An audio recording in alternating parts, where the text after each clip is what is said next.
तो यहाँ पधारे हैं आज इस धरने पे और मीडिया के मेरे बंधुगण, कांग्रेस पार्टी के तमाम कार्यकर्तागण, पदाधिकारीगण, आज हम यहाँ क्यों इकट्ठे हुए?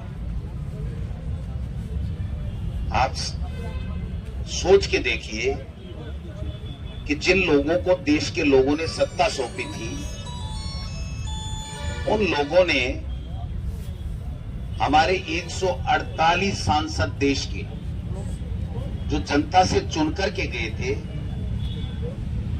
उनको केवल इस बात के लिए बाहर निकाल दिया संसद से कि वो अपनी सुरक्षा की बात कर रहे थे, अपने पवित्र सदन लोकसभा में सुरक्षित रहने की बात कर रहे थे।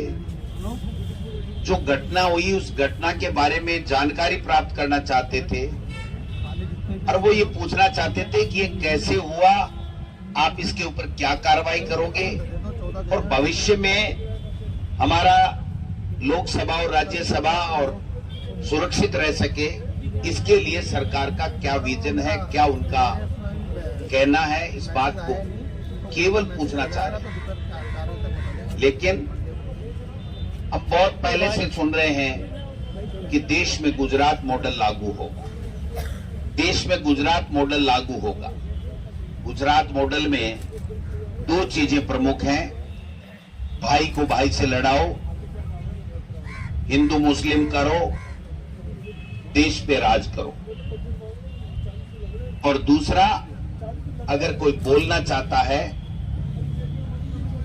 विधानसभा में है तो विधानसभा से बाहर निकालो, लोकसभा में है तो लोकसभा से बाहर निकालो, राज्यसभा में है तो राज्यसभा से बाहर निकालो, विधान परिषद में है तो उससे निकालो। और अगर कोई बाहर सड़क पे बोल रहा है तो उसके ईडी, इनकम टैक्स, सीबीआई भेज दो। कोई व्यापारी अगर दूसरी पार्टी को चंदा देता है तो उसके ऊपर संवैधानिक संस्थाओं को भेज करके उसको परेशान करो। ये गुजरात मॉडल है और इस गुजरात मॉडल ने इस देश को बर्बाद कर दिया। तानाशाह सरकारें दिल्ली के अंदर काबिज हो गई और आज न कोई पत्रकार ऐसा बचा है जो सही बात लिख सकता हो, अपने टेलीविजन पर चला सकता हो, न कोई ऐसा उद्योगपति बचा है जो अपनी सही बात के लिए, सही मदद करने के लिए आगे आ सकता हो।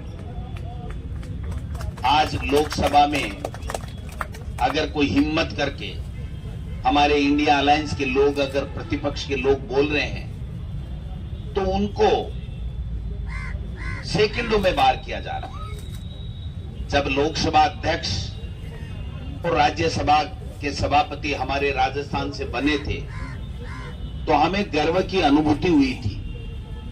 हम राजस्थान के लोगों को ये लगा था कि भाई हमारे यहाँ के अपने हैं, ये चाहे किसी दल ने चुना हो, हमने सबने सहयोग दिया था, सर्वसम्मति से बने गए थे और बनकर के देश की सर्वोच्च लोकसभा और राज्यसभा में नेतृत्व कर रहे हैं और देश के लोगों की आवाज वहां पर उठे, अपनी देश के लोगों की समस्याएं सरकारों के पास में जाएं और उनका समाधान हो, इसके अंदर अपनी महती भूमिका निभाएंगे।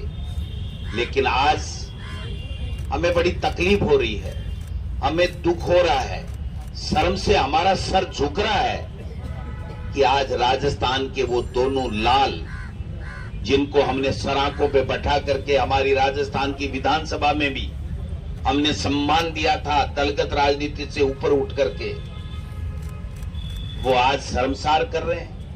पूरी दुनिया में चर्चा हो रही है कि ये हिंदुस्तान में हो क्या रहा है।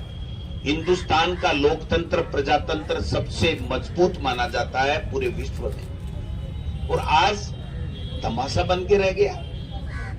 आप 18 बिल पारित कर रहे हो और इन बिलों में आपने क्या छुपाया है उस पर चर्चा नहीं करने देना चाहते हो, इसलिए एक मुद्दा बनाया कि हमको सवाल कैसे पूछ लिया, हमसे सुरक्षा के ऊपर जवाब कैसे मांग लिया, आप खड़े कैसे हो गए, आप बिना अनुमति बैठ कैसे गए, आप बाहर कैसे चले गए, आप अंदर कैसे आ गए।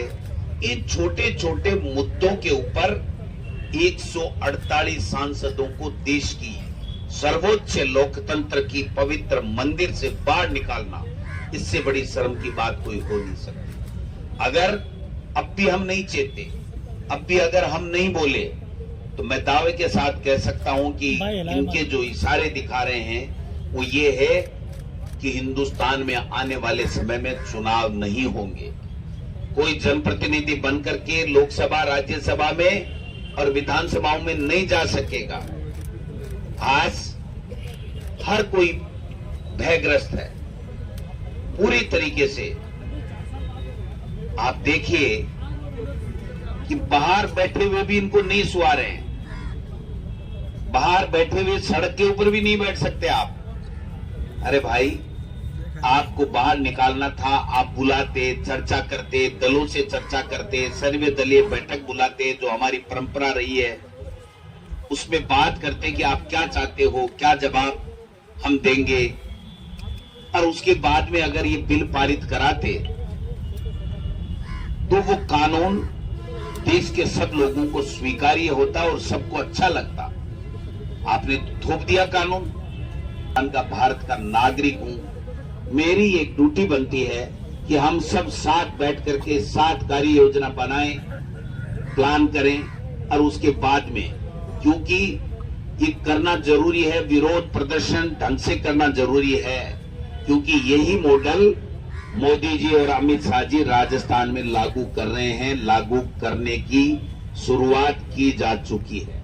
आपने देखा होगा कि बेचारे यहां के एमएलए जो चुन करके सत्ता पक्ष में गए थे, उनको लगा था कि हमको पूछा जाएगा कि तुम्हारा नेता कौन होगा, हमको पूछा जाएगा कि आप जीत के आइए, बताइए आपकी क्या प्लानिंग, आप क्या चाहते हो।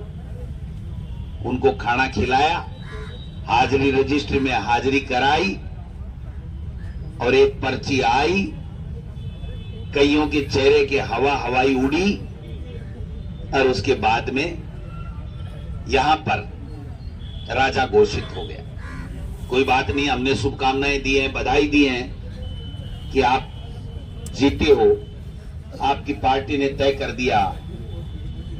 हम चिंता कर रहे हैं देश के 148 सांसदों की। हमको चिंता यहां के भाजपा के सत्ता पक्ष के एमएलए की भी करनी पड़ेगी। उनको भी नहीं सुनेंगे, हमको नहीं, उनको भी नहीं सुनेंगे। आप देखना, कल आप वसुंधरा जी का स्पीच आपने देखा होगा, जब देवनानी जी का सर्वसम्मति से जब चयन हुआ और वो लोग विधानसभा के स्पीकर बने, उन्होंने कहा ये तराजू है, हमें भी अपनी बात रखने का मौका देना।